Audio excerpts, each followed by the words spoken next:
누가복음 22장 14절부터 23절까지 때가 이름에 홍독합니다. 시작.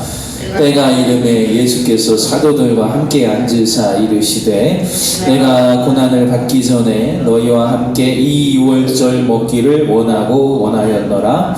내가 너희에게 이르노니 이 유월절이 하나님의 나라에서 이르기까지 다시 먹지 아니하리라 하시고 이에 잔을 받으사 감사기도 하시고 이르시되 이것을 갖다가 너희끼리 나누라. 내가 너희에게 이르노니 내가 이제부터 하나님의 나라가 임할 때까지 포도나무에서 난 것을 다시 마시지 아니하리라 하시고 또 떡을 가져 감사기도 하시고 떼어 그들에게 주시며 이르시되 이것은 너희를 위하여 주는 내 몸이라. 너희가 이를 행하여 나를 기념하라 하시고 저녁 먹은 후에 잔도 그와 같이 하여 이르시되 이 잔은 내 피로 세우는 새 언약이니 곧 너희를 위하여 붓는 것이라. 그러나 보라, 나를 파는 자의 손이 나와 함께 상 위에 있도다.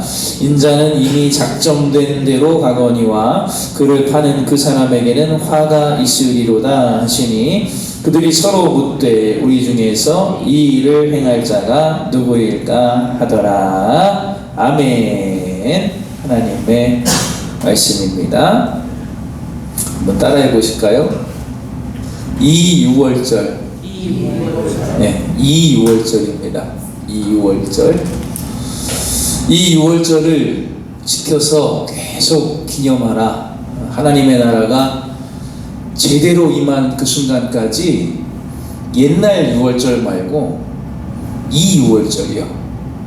양을 잡고 쓴나물을 먹던 그때의 그 유월절, 지금까지 지켜왔던 유월절이 아니라 이 유월절, 예수님의 몸과 예수님의 피를 기념하는 성만찬, 이 유월절을 지키라 하셨고, 그때는 양을 잡았지만 이제는 하나님의 세상 죄를 지고 가는 어린 양 예수께서 우리에게 제물이 되어 주셨고, 또 그때는 그 양의 피를 문설주에 바르고 문지방에 발라서 천사가 6월 넘어가게 하였지만 이제는 예수의 피로 우리의 얼룩진 옷을 깨끗하게 빨고 주님이 주신 은혜로 깨끗하게 희게 되어서 또 흰색 마포도 덧입혀 주신다는 말씀도 있어서 우리 죄악이 모두 가리워진 자, 예수의 보혈로 그 죄가 가리워진 자가 복이 있도다 하신 말씀에 그 유월절을 지키는 자가 이제 우리들 신약 이후에 예수를 믿고 구원받은 백성들의 진짜 새로운 유월절인 것이죠. 그래서 주님이 새 언약의 피다라고 말씀하셨던 거예요. 그동안에 있었던 양과 소와 비둘기와 염소의 언약의 피가 아니라 새로운 언약, 그동안 그 피로 맺었던 언약 버리고 폐하고 완성되었고 이제는 예수님께서 너희를 위해 흘리신 피, 그 잔을 마시고 그 몸을, 그 떡을 먹는 자마다 영생에 이른다 말씀을 우리에게 허락해 주셨던 거예요.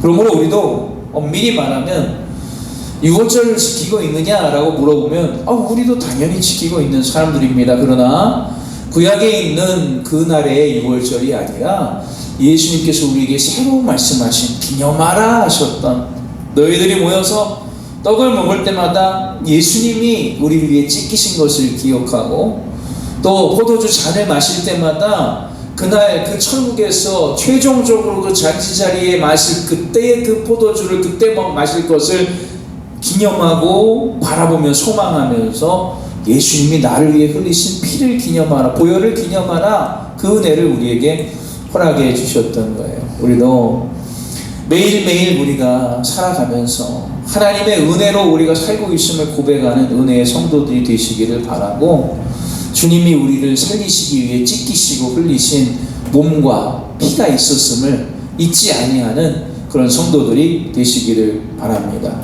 그래서 우리는 성만찬에 대한 그런 고민이 있어요. 목사님들도 솔직히. 왜냐하면 성만찬이 굉장히 소중하고 귀한 것인데, 그래서 매주 하는 게 맞습니다. 사실은 성례절이기 때문에 매주 그날 예수를 주로 고백하는 사람이 있으면 세례를 베풀어야 하는 것이고, 또 우리가 예배 끝나고 코이노니아 교제 이제 주방에 식사를 하는 것처럼 사실은 그게 성만찬이었고, 고린도 교회를 보면 많이 가진 자는 많이 가져오고 없는 자는 없게 가져와서 떡과 포도주를 함께 나누며 마셨던 그 잔치가 사실은 성만찬 매주 드려지는 거거든요. 그런데 매주 성만찬을 하면 귀한 걸 또 몰라요. 이걸 그냥 습관적으로 부르는, 찬양인기나 찬양 부르고 설교하시는가 보다, 주기도문 시작하면 주기도문 외우면 습관이 되어버리기 때문에, 그래서 매주 하면 그 귀한 가치를 또 몰라서 이제 절기별로 하는 교회들도 있고 한 달에 한 번 하시는 교회들도 있고,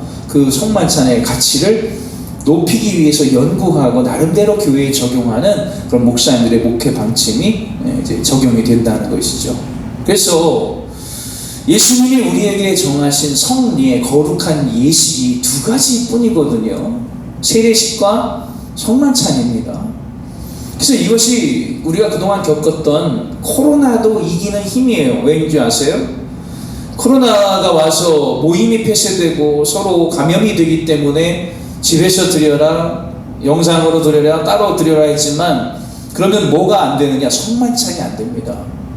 성만찬은 모여야 되고 만나야 되고 서로 가져온 떡을 풀어놓아야 하고, 많이 가져온 자는 이번에 귀한 포도주를 가져왔는데 우리 같이 이것으로 식사를 나눕시다, 성만찬을 합시다, 이런 교제가, 함께 먹고 마시는 교제가 코로나에 격리된 예배는 없기 때문에 없어요. 함께 떡을 떼는 것이 없고 만나서 살을 부대끼는 것이 없기 때문에, 그것을 하려면, 성만찬을 하려면 반드시 함께 한 잔으로 나누어서 마셔야 하고 한 떡을 찢어서 함께 나누는 교제가 있기 때문에, 그래서 코로나에 그 격리되고 떨어져 있는 예배, 그건 예배가 아니라 우리가 온전히 모여서 함께 떡을 떼는 이 성례전, 나를 기념하라 하신 성만찬을 매주 행하는 것이, 그것이 하나님의 교제, 코이노니아였기 때문에 코로나도 이기는 힘이 바로 이 성례전에 있었다라는 거예요. 우리도 매번 주님의 몸과 그 피를 먹고 마실 때마다 이 구원이 나에게서 말미암은 것이 아니라 주님이 나에게 주신 것이고, 또 우리를 영생에 이르도록 보호해 주시는 주님의 이 영원한 떡, 생명의 떡과 생명의 피 보혈을 마시면서 주님의 은혜에 매주 감사하며 살아가는 그런 여러분이 되시기를 바랍니다. 이제 이 한 주간 2층에서 예배하면서 고난주간이 시작되고, 드디어 주께서 우리를 위해 그 피를 흘리시는 그 고난의 금요일도 또 우리가 경험하는 한 주간, 기념하는 한 주간이 되었어요.